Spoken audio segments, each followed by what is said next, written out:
അനുഭവ പാഠങ്ങളിൽ നിന്നും സ്വയം പറയുവാനും ചിന്തിക്കുവാനും പ്രാപ്തിയുള്ള ഭൂമുഖത്തെ ഒരേ ഒരു സൃഷ്ടി മനുഷ്യൻ. പക്ഷേ ആ പേരിൽ അഹങ്കരിച്ച നമ്മളെക്കുറിച്ച് നമുക്കങ്ങനെ പറയാൻ നാവറയ്ക്കുന്നു ഈ കലിയുഗത്തിൽ. എന്തുകൊണ്ട്? ഉത്തരം ഒന്നേയുള്ളൂ. സ്വന്തം കടമകളും കർത്തവ്യങ്ങളും എന്തെന്ന് തിരിച്ചറിയുവാനുള്ള ദിശാബോധം പോലും ഈ പുതുതലമുറയ്ക്ക് നഷ്ടമായിരിക്കുന്നു. ഒരു പക്ഷേ മാനവ ജീവിതത്തിന് ഇന്നത്തേക്കാൾ എത്രയോ ഇരട്ടി മൂല്യങ്ങൾ കൽപ്പിച്ചിട്ടുണ്ടാവണം മന്വന്തരങ്ങൾ പിന്നിട്ട ആ ശിലായുഗത്തിൽ പോലും. അതുകൊണ്ടാണല്ലോ ആർഷ സംസ്കാരത്തെ ഇത്രത്തോളം മഹത്തരമായി അനുഭവവേദ്യമാക്കുന്ന പുരാണങ്ങളും ഇതിഹാസങ്ങളും ഇവിടെ രചിക്കപ്പെട്ടിട്ടുള്ളത്. അതിൽ അനശ്വരമായ ദീപസ്തംഭമാണ് വാൽമീകി മഹർഷിയാൽ വിരചിതമായ രാമായണം. ഹൃദയസ്പർശിതമായ ആ ആലേഖന മുഹൂർത്തങ്ങളിലൂടെ ഇന്നും നമ്മളിൽ ഗൃഹാതുരത്വത്തിന്റെ സ്മൃതിവർഷം ചൊരിയുമ്പോൾ വീണ്ടും ഒരിക്കൽ കൂടി നമുക്ക് ചോദിക്കാം, ത്രേതായുഗ സന്ധ്യകളെ നിങ്ങൾ ചിരിച്ചു, അതോ രാവിന്റെ മൂകത പോലെ നിങ്ങൾ കരഞ്ഞോ? ത്രേതായുഗ സന്ധ്യകളെ നിങ്ങൾ ചിരിച്ചു, അതോ രാവിന്റെ മൂകത പോലെ നിങ്ങൾ കരഞ്ഞോ? കഴിഞ്ഞുപോയ ആ ത്രേതായുഗ ചരിത്രത്തിന്റെ ഇടനാഴിയിലൂടെ ഒരു യാത്ര. ശാന്തമായിരുന്നു, സുഭദ്രം. പക്ഷേ ഇപ്പോഴാ ലങ്ക അശാന്തി നിറഞ്ഞ് പ്രക്ഷുബ്ധമാണ്. കാരണം ആർക്കും എളുപ്പം കടന്നു ചെല്ലാൻ കഴിയാത്ത ആ സ്വപ്നലോകം രാമരാവണ യുദ്ധത്തിന് വേദിയായി കഴിഞ്ഞിരിക്കുന്നു. രാവണ, ഞാൻ എന്ന സ്ത്രീ നിന്നിലൂടെ മാതാവായപ്പോ അഭിമാനം വേറെയായിരുന്നു. ലങ്കാറാണിയെ മറന്നൊരു സീതാപഹരണം നിന്റെ ഹീനമായ മനസ്സിൽ നിന്നും ഉയരുന്ന ആ മുഖത്തെ വൃത്തികെട്ട ചിരി കാണുമ്പോ ഞാൻ ആശിച്ചു പോകയാ. നിന്റെ മാതാവാകാൻ ഞാൻ ഈ മണ്ണിൽ ഒരിക്കലും ജന്മം കൊണ്ട് സ്ത്രീയായി പിറക്കരുതായിരുന്നു എന്ന്. കളങ്കപ്പെട്ട നികുംബിൽ ആശ്രമത്തിന് തിരുമുറ്റത്ത് അപമാനിതയായ പുത്രവധുവിനെ ചുമലിൽ താങ്ങി ആ അമ്മ നെഞ്ചുപൊട്ടി കരയുകയാണ്. മാലിവപുത്രി, രാക്ഷസ ചക്രവർത്തിയായ രാവണന്റെ മാതാവ് കൈകസി. ദൈവികമായ കൃപാകടാക്ഷങ്ങൾക്ക് വേണ്ടിയുള്ള പ്രാർത്ഥനയോടെ പൂജിത ഗുരുക്കന്മാരുടെ പാദസന്നിധിയിൽ വിനയാൻവിതരായി ഞങ്ങൾ ആ കഥ അവതരിപ്പിക്കട്ടെ. കരയുകയാണ് കൈകസി, കരയുകയാണ്. സേതുബന്ധനം പൂർത്തിയാക്കി രാമലക്ഷ്മണന്മാർ ചെന്ന് നിന്നത് സുബേല പർവ്വതത്തിന് മുകളിൽ. ആ മഹാമേരുവിനെ പൊതിഞ്ഞ് പാർശ്വമേരുകൾ പോലെ വാനര ശ്രേഷ്ഠന്മാരും അടുത്തെന്ന പോലെ അവർ വ്യക്തമായി കണ്ടു. ശാന്തി നികേതനം പോലെ തലയുയർത്തി നിൽക്കുന്ന ത്രികുടാചലം. അതിന് നെറുകയിൽ മധുരം പോലെ നാവിലാമൃതം പോലെ സ്വപ്നം പോലെ കണ്ണ് സ്വർഗം പോലെ നാദം പോലെ കാതിലീണം പോലെ കാണാം മോഹനമാലങ്കാനഗരം. രാജസന്നിധിയിലെ രത്നസിംഹാസനത്തിൽ സർവാഭരണ വിഭൂഷിതനായ ആളകമ്പടിയോടെ ഇരിക്കുന്ന രാവണ ചക്രവർത്തിയുടെ കാൽ കീഴിലേക്ക് എടുത്തെറിയപ്പെടുന്നതുപോലെ ഒരാൾ വന്നു വീണു. ശുഗൻ. അയോധ്യയിലേക്ക് സുഗ്രീവന് രാവണ സന്ദേശവുമായി പോയ ദൂതൻ ശുഗൻ. രാവണ ശബ്ദം ഒന്ന് മുരണ്ടു. പിടഞ്ഞെണീറ്റിയാൽ തൊഴുകയോടെ പറഞ്ഞു, സേതുവേ ബന്ധിച്ചു രാമ സൗമിത്രിമ എണ്ണാവതല്ലഹോ വാനര സംഘവും രണ്ടുമേ കൽപ്പിച്ചിരാഗതരായവ ലങ്കാപുരം ചാരയെത്തി നിൽപ്പൂ. ഹോ, രാവണ നിഗ്രഹം സ്വപ്നം കണ്ടിങ്ങെത്തിയോ? ഓ മനുഷ്യവിട്ടി, അല്ല രാവണ. കുനിഞ്ഞു വടിയും കുത്തി വയോധികനായ ഒരു രാക്ഷസ ശ്രേഷ്ഠൻ അവിടേക്ക് കടന്നു വന്നു. മാല്യവാൻ, രാവണ മാതാവ് കൈകസിയുടെ അച്ഛൻ. രാമൻ ദൈവാംശമായ അവതാര പുരുഷനാ. സീതലങ്കയിൽ വന്നതു മുതൽ കാണുന്ന ദുശഗുണങ്ങളൊന്നും നീ അറിയുന്നില്ലെന്നുണ്ടോ? സമുദ്രം തിളച്ചിളകി മറിയുന്നു. മഹാകാളി ലങ്കയെ നോക്കി പല്ലിളിച്ചു പരിഹസിക്കുന്നു. ഇടിവെട്ടി അലറുന്ന മേഘങ്ങൾ പെയ്തൊഴിയുന്നത് ചുടിരക്തം. ദേവാസുര യുദ്ധം പോലെ ആകണമോ രാമരാവണ യുദ്ധവും? പിതാമഹൻ പറയുന്നത് നേരാ പ്രഭു. രാമൻ ഈശ്വരാവതാരമാ, സൂക്ഷിക്കണം. മതി, നിർത്ത്. ആരെന്ത് പറഞ്ഞാലും രാമൻ രാമൻ രാമൻ. മുമ്പിൽ നിൽക്കുന്നത് മുത്തച്ഛനായി പോയി. അല്ലെങ്കിൽ കലിതുള്ളി രാവണൻ രാജധാനി വിട്ടിറങ്ങി. ശുഗൻ ഓടിച്ചെന്നു. നിൽക്ക് പ്രഭോ, നിൽക്ക്. ദാ അവിടേക്ക് നോക്ക്. അത് കണ്ട് ദശാനൻ പൊട്ടിച്ചിരിച്ചു പോയി. ഇതെന്താ സുബേല പർവ്വതം പെറ്റുവരികയോ? അല്ല പ്രഭു, രാമലക്ഷ്മണന്മാരോടൊപ്പം എത്തിയ വാനര സംഘം. സേനാ നായക, രാവണൻ വിളിച്ചു. അധികായൻ ഓടിയെത്തി. രാമനോട് രാവണൻ യുദ്ധത്തിന് തയ്യാർ. ലങ്കയ്ക്ക് ചുറ്റും സൈന്യത്തെ വിന്യസിക്കുക. ഉത്തരവ്. പക്ഷേ കൽപ്പിച്ചിതെങ്കിലും രാവണ ഹൃദയത്തിൽ സന്ദേഹം ഒരുപാട് മുളപൊട്ടിയോ. ഭീതിയോ ദൃഢമായ മനസ്സിൻ ചാഞ്ചല്യമോ അറിയാത്ത ചേതോ വികാരങ്ങളോ. അസ്വസ്ഥമായ മനസ്സോടെ അദ്ദേഹം നേരെ പോയത് അമ്മ തമ്പുരാട്ടിയുടെ അന്തഃപുരത്തിലേക്കാണ്. വന്ദനം മാതാജി. എന്തേ ഉണ്ണി, ഈ രാത്രി ഇരുണ്ടു വെളുക്കുമ്പോ അമ്മയുടെ ഈ മകൻ അഗ്നി തിളക്കുന്ന യുദ്ധപ്പറമ്പിലേക്ക് ഇറങ്ങുകയാണ്. അപ്പോ പ്രതീക്ഷിച്ചതുപോലെ രാമനെത്തി അല്ലേ? അതെ, അനുഗ്രഹത്തിന്റെ ഒരു തലോടൽ ഈ നെറുകയിൽ വേണം. ദീർഘായുസിന് വേണ്ടിയുള്ള അമിതാഗ്രഹമൊന്നുമല്ല. എന്തേ ഉണ്ണി, ഈ ശബ്ദത്തിനൊരു പതർച്ച, ഈ കാൽബലത്തിനൊരു തളർച്ച. എതിരാളി അവതാര പുരുഷനാണെന്നല്ലേ സർവരും കൊട്ടിഘോഷിക്കുന്നത്. സംശയം വേണ്ട. പക്ഷേ ഇപ്പോൾ ലങ്കയുടെ സുരക്ഷയാണ് മുഖ്യം. അത് നിന്റെ ഈ കൈകളിലാണ്. മറ്റെല്ലാം മറക്കുക. ദശാസിന് ആ പാദം വന്ദിച്ച് നിവർന്നു. വിറകൊള്ളുന്ന അമ്മയുടെ ആ കൈത്തലം അനുഗ്രഹം പോലെ നെറുകയിൽ പതിയുമ്പോ കാഴ്ച മറിച്ച് കണ്ണിലൂറിയ നിരുറവ മുത്തുമണികൾ പോലെ പൊഴിഞ്ഞു വീണു. ചാലിട്ടൊഴുകി ഉപ്പുരസം പടർന്ന വരണ്ട ചുണ്ടുകൾ വിങ്ങി വിതുമ്പി. ഉണ്ണീ, നടന്നു കളയുന്ന ദശമുഖൻ ആ കണ്ണീര് കണ്ടില്ല. ആ മാതൃഹൃദയം പിടയുന്നത് അറിഞ്ഞില്ല. പ്രിയമുള്ളവരെ, അങ്ങനെ 6 ദിവസങ്ങൾ കടന്നുപോയി. ഒരു വശത്ത് യുദ്ധം, മറുവശത്ത് മകന്റെ ആയുസ്സിനു വേണ്ടിയുള്ള മാതാവിന്റെ പ്രാർത്ഥന. കേൾക്കുന്ന ലങ്കാവാർത്തകളൊന്നും ശുഭകരമായിരുന്നില്ല. ശത്രുക്കൾ വൻ തിരമാല പോലെ ആഞ്ഞടിക്കുന്നു. ഒന്നിനു പുറകെ ഒന്നൊന്നായുള്ള പരാജയങ്ങൾ. തകർന്നുപോയി രാക്ഷസരാജൻ.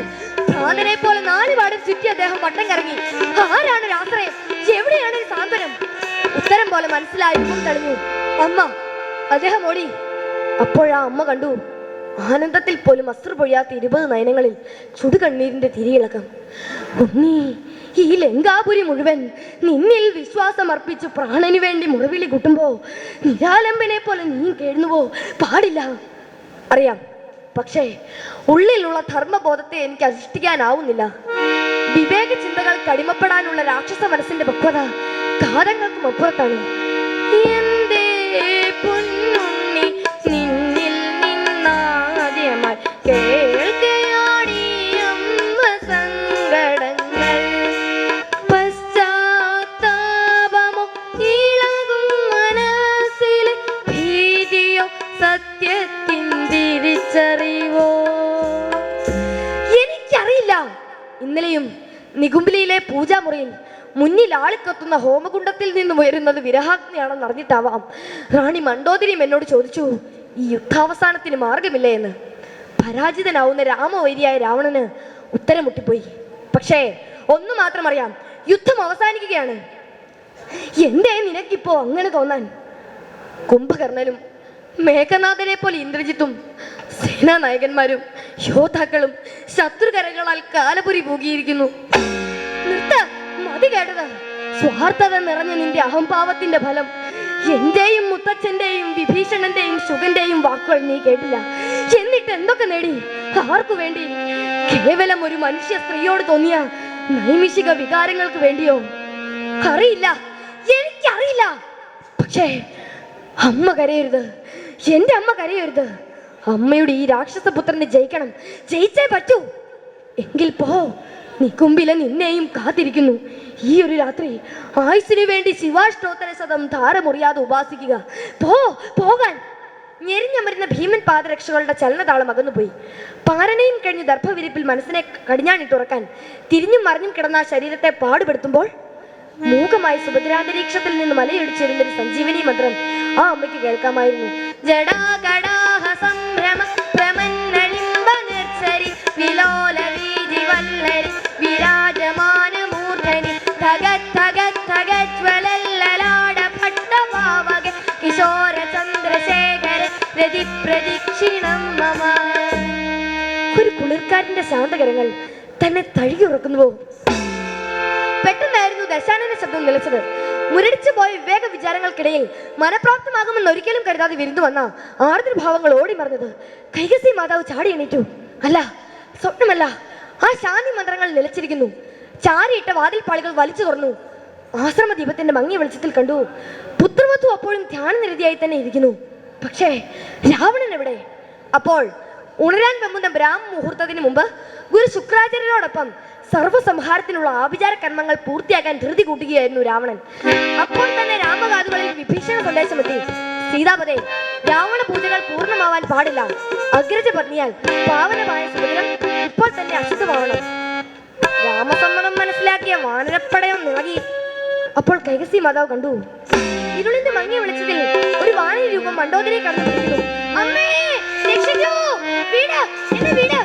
ഒരു നിമിഷം വിലങ്ങായി നിന്ന രാജഭടന്മാരുടെ കൈകൾ തട്ടി മാറ്റി ആ അമ്മ സുഭദ്രാങ്കണത്തിലേക്ക് ഓടിക്കിതച്ച് നിൽക്കുമ്പോൾ വാണി പുഷ്പം പോലെ മണ്ഡോദരി ആ മുമ്പിലേക്ക് ഇട്ടുകൊടുത്തു.